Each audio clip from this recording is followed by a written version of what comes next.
Olá, amigos, amigas, sejam todos muito bem-vindos. Me chamo Vinícius Pereira e gostaria de convidá-los a fazer um breve momento de reflexão junto comigo acerca de O Evangelho segundo o Espiritismo por Allan Kardec. Mas antes de iniciarmos, vamos elevar os nossos pensamentos a Deus nosso Pai, mentalizando a figura do amigo Jesus e agradecendo a Ele por todos esses ensinamentos deixados em registro através dos seus evangelhos, rogando a espiritualidade maior para que possa nos amparar e nos proteger nesses instantes, trazendo todo o lenitivo necessário para a nossa matéria e o nosso espírito. Que possamos também permanecer envoltos dessa luz e dessa paz que o Evangelho do Mestre Jesus nos proporciona. Que assim seja. Então, a reflexão de hoje é acerca do capítulo 15, chamado Fora da Caridade não há salvação, no item O Maior Mandamento, onde ali Allan Kardec faz uma breve análise do capítulo 22 do Evangelho de São Mateus, que narra que alguns fariseus se aproximaram de Jesus, e dentre eles havia um doutor da lei, que foi até Jesus para fazer um questionamento no intuito de o tentar, de o testar. Então ele pergunta: Mestre, qual é o maior mandamento? Ao que Jesus responde: Amarás a Deus de todo o teu coração, de todo o teu entendimento, de todo o teu espírito. E o segundo mandamento, semelhante a esse: amarás ao próximo como a ti mesmo. Eis todos os mandamentos, todos os profetas. Então, naquele instante, Jesus deixa eternizado para toda a humanidade o maior guia de conduta que nós podemos adotar: amar ao próximo como a si mesmo. Allan Kardec, na questão 886 de O Livro dos Espíritos, comentários, explica que esse ensinamento significa fazer todo o bem que esteja ao meu alcance. Fazer todo o bem a quem quer que seja, da mesma forma como eu gostaria que os outros me fizessem. E como eu faço o bem? Praticando a caridade. Mas a caridade, ela vai muito mais além daquilo que geralmente nós concebemos, que é o de dar uma quantia em dinheiro, de dar um objeto, fazer uma doação. Caridade tem um conceito muito mais profundo, que é o de eu doar algo de mim mesmo em benefício do próximo, seja material ou então através de um pensamento, de uma palavra ou de uma ação. Então podemos afirmar que, conforme o apóstolo Paulo já nos ensinava na sua primeira epístola aos Coríntios, que a caridade é o amor colocado em ação.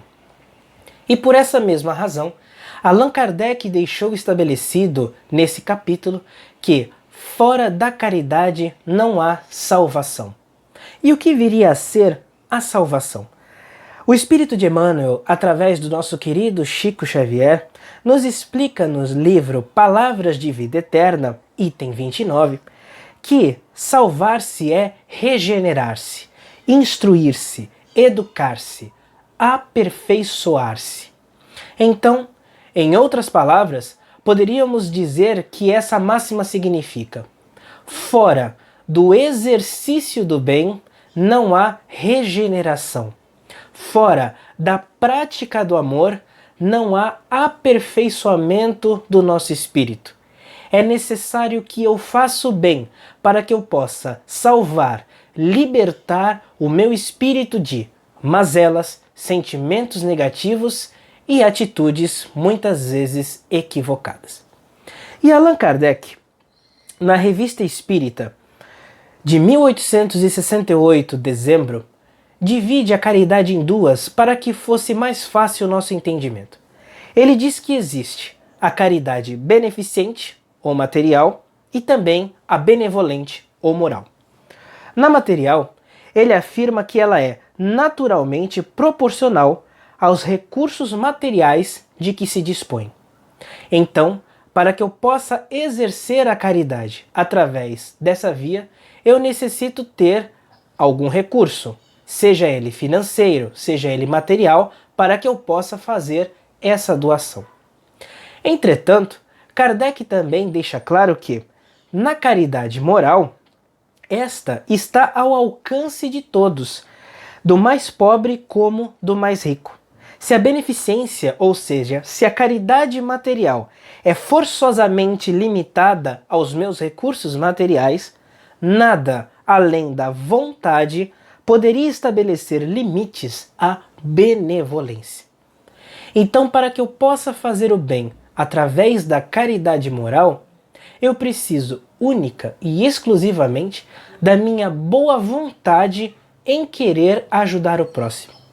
É por isso mesmo que essa caridade é a mais meritória aos olhos de Deus, porque não depende de nada, de nenhum recurso externo. É essa também a caridade conforme Jesus entendia e que a espiritualidade nos explica também na questão 886 de O Livro dos Espíritos, quando eles dizem que a caridade é benevolência para com todos, indulgência para com as imperfeições alheias, perdão das ofensas. Vamos analisar essa frase da espiritualidade. Benevolência para com todos é eu ser bom, é eu querer bem o meu próximo de todas as formas, é eu tratá-lo com bondade, é eu assisti-lo em suas necessidades dentro de minhas possibilidades. É eu levar uma palavra de estímulo e conforto a uma pessoa que esteja um tanto desorientada, necessitando de um conselho, de um norte. É eu emprestar os meus ouvidos a quem necessita desabafar, a quem precisa desafogar um pouco as suas mágoas no intuito de se sentir mais leve. É eu estender as minhas mãos a um irmão ou irmã que esteja em queda. É eu oferecer o meu sorriso a alguém que esteja em um dia tenso, preocupado, a uma pessoa que esteja cabisbaixa, no intuito de alegrar a pessoa, de passar algum contentamento. Benevolência é eu oferecer o meu abraço fraterno no intuito de acolher alguém que se encontra desolado. Então vejamos quantas formas eu tenho de exercer a caridade e construir o bem somente através da benevolência para com todos. Também é eu respeitar o direito do próximo de pensar, de agir, de enxergar o mundo conforme as suas próprias convicções. Eu não posso exigir que o outro seja como eu. Inclusive, o espírito de Emmanuel, no livro Fonte Viva, psicografado pelo nosso Chico Xavier, no item 49, ele afirma que a evolução é uma escada infinita e que cada um abrange a paisagem conforme o degrau em que se coloca. Então, cada um de nós está em um determinado degrau. Eu não posso exigir que alguém enxergue o mundo como eu enxergo, a partir do meu degrau. Então eu devo respeitar o direito de cada um, respeitar suas escolhas, respeitar sua religiosidade, por exemplo, a sua sexualidade, a sua maneira de enxergar a política, o seu time de futebol, enfim, o que quer que seja. Respeitar, assim como eu gostaria que o próximo também me respeitasse. E além de ser benevolente para com todos, a espiritualidade nos orienta a ser indulgentes para com as imperfeições alheias. O que vem a ser a indulgência? O espírito de José, em Bordeaux, 1863, nos explica no capítulo 10 de O Evangelho segundo o Espiritismo que a indulgência é não ver os defeitos alheios e, se os vê, evita comentá-los e divulgá-los. Oculta-os, pelo contrário, evitando que se propaguem. E se a malevolência os descobre, tem sempre uma desculpa à mão para os disfarçar. Então, ser indulgente é não reparar nos defeitos e pontos negativos do meu próximo. E se eu os percebo, evito de fazer aquelas famosas fofocas, disse-me-disse, leva e traz. Eu os oculto. e procuro ressaltar somente aquilo que o meu próximo tem de positivo. Falo bem das pessoas que se encontram à minha volta, assim como eu também gostaria que os outros fizessem comigo. Então, ser indulgente é não reparar nos defeitos alheios. E além disso, a espiritualidade também nos recomenda que nós tenhamos perdão. Perdão das ofensas. E talvez essa seja a conduta mais difícil de se colocar em prática. Como que eu consigo perdoar o meu próximo? Qual a maneira que eu posso tentar?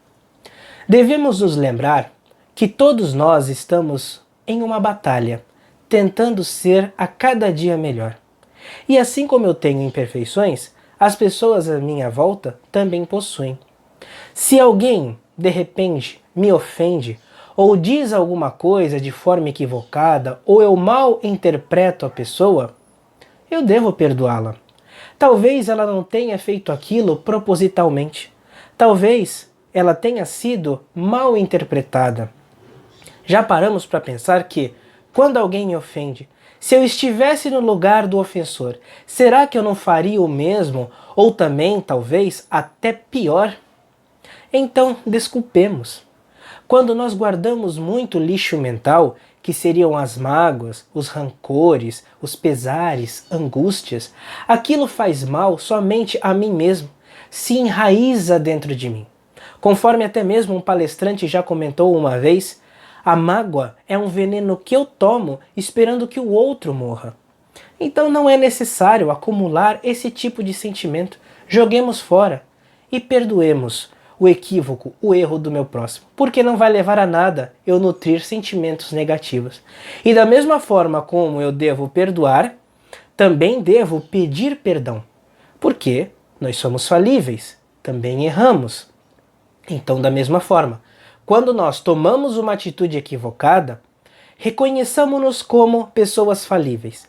Tenhamos a humildade em perceber o erro e ir pedir desculpa para o meu próximo, solicitar o seu perdão. Mas não apenas solicitar, tentar também reparar o erro. Se eu consigo corrigir, vamos corrigir. Se eu consigo, de repente, ficar mais vigilante, tornemo-nos mais vigilantes. Se eu não posso consertar o que aconteceu, vamos ficar atentos para não errar novamente. Porque de nada adianta também eu somente solicitar o perdão da boca para fora. Eu necessito agir, necessito reparar o equívoco cometido. Mas muitos pensam, e se meu próximo não quiser me perdoar? Aí então passa a ser um problema do meu próximo. Devo eu fazer a minha parte, ser humilde e solicitar esse perdão. O problema está comigo. A partir do momento que o meu próximo se recusa a me perdoar, então o problema se transfere para ele. Eu tentei a reconciliação, tentei fazer o meu máximo. Se aquele que me ofendeu ou que foi ofendido não quiser, então aí já não me cabe mais a responsabilidade que é transferida para a pessoa. Então, procuremos sempre desculpar e pedir perdão. Vejamos o comentário que Leon Denis nos faz, muito interessante, acerca do perdão. No livro O Problema do Ser, do Destino e da Dor, no capítulo 24, chamado A Disciplina do Pensamento e a Reforma do Caráter. Ele diz que, seja qual for o procedimento de nossos semelhantes para conosco, não devemos conceber nenhuma animosidade ou ressentimento, mas, ao contrário, saibamos reverter em benefício de nossa própria educação moral todas as causas de aborrecimento e aflição. Então, vejamos a sabedoria de Leon Denis. Ele ainda vai mais além. Além de não ser adequado guardar animosidade e ressentimento, ele nos orienta a analisar a situação, tentar perceber o que ocasionou aquela ofensa e qual foi a consequência gerada, e tentar tirar algum aprendizado disso. Quando eu analiso o resultado e tento aprender algo com o ocorrido, eu contribuo com a minha educação moral. Então, aproveitemos o momento também para não só perdoar, mas deixar de lado os sentimentos negativos e tentar aprender alguma coisa. Então vejamos como, através da benevolência, da indulgência e do perdão, nós temos 1000 possibilidades para tentar construir o bem. Mas um outro ponto muito importante que o espírito de Hamed nos traz através do seu livro Renovando Atitudes, no capítulo Olhos do Amor, é muito importante. E nós precisamos fazer esse apontamento quanto à caridade. Ele nos diz que caridade não consiste em assumir e comandar sentimentos, decisões, bem-estar, problemas, evolução e destino das pessoas, nem dizer ou fazer aos outros o que podem e devem fazer por si mesmos. Porque quando tentamos reduzir as dificuldades dos outros, nos responsabilizando por seus atos, impedimos o real crescimento e amadurecimento que eles teriam vivenciado com as experiências que impedimos que vivessem. Então vejamos. Praticar o bem não significa assumir e comandar. Quando eu exerço a caridade para com o meu próximo, isso não quer dizer que eu deva controlar a sua vida e suas atitudes. Eu devo doar de mim mesmo tudo aquilo que eu puder em benefício de alguém, mas nunca me achar no direito de querer tomar para mim as rédeas da vida daquela pessoa e nem puxar para mim mesmo os problemas e responsabilidades que cabe ao outro. Novamente, eu devo ajudar de todas as formas, mas, conforme eu sempre costumo dizer, no livro da vida de uma pessoa, eu posso ajudar até a página 5 e 6, das 7 em diante, quem escreve é o próprio autor de sua vida. Então, façamos sim o bem, mas não nos achemos no direito de comandar, controlar, sufocar e tomar para mim a vida de meu próximo. E até o momento, nós conversamos sobre amar ao próximo, mas Jesus também nos recomenda o seguinte: como a si mesmos. Então nós também devemos exercer o bem para conosco. Devemos nos preocupar com a nossa saúde física, a nossa saúde mental, a nossa saúde espiritual. Novamente trazendo o espírito de Hamed, só que agora em um outro livro chamado A Imensidão dos Sentidos, no capítulo Ser Bom, ele nos diz o seguinte, que é um alerta. Há uma diferença entre bondade e desatenção às necessidades pessoais. Ser bom não é ter uma vida associada à autonegação ou autonegligência, nem mesmo ajustar-se obsessivamente às exigências e necessidades dos outros. Acima de tudo, o bondoso conhece e defende os próprios direitos, ou seja, sabe cuidar de si mesmo. Então, nós devemos também nos amar. A melhor forma de amarmos-nos é desenvolver a gratidão por essa existência a qual nós estamos no momento. É nós nos reconhecermos como, já dissemos, pessoas falíveis e que estamos fazendo de tudo para nos melhorar a cada vez mais. Cuidar de nós também é desenvolver o auto-perdão, não carregar a culpa, o ressentimento por erros que cometemos, mas ao contrário, tentar aprender com eles, tentar reajustar e evitá-los adiante. Tudo isso contempla cuidar de si. Cuidar de si próprio não significa ser egoísta. Somos egoístas quando apenas visamos o nosso lado, esquecendo dos demais à nossa volta ou até mesmo em prejuízo daqueles que se encontram conosco. Cuidar de si mesmo significa amar a si e também amar ao próximo, amar a nós todos e fazer de tudo para que nós possamos estar bem. Então, fica como a maior regra de conduta para a humanidade, conforme já nos explicou o Mestre Jesus, que é amar ao próximo como a si mesmo, fazer todo o bem possível ao meu alcance. Eis o foco ao qual todos nós devemos nos direcionar. E é por isso mesmo que eu encerro com uma mensagem do espírito Joana de Ângeles através do livro Vigilância, psicografado pelo médium querido Divaldo Pereira Franco.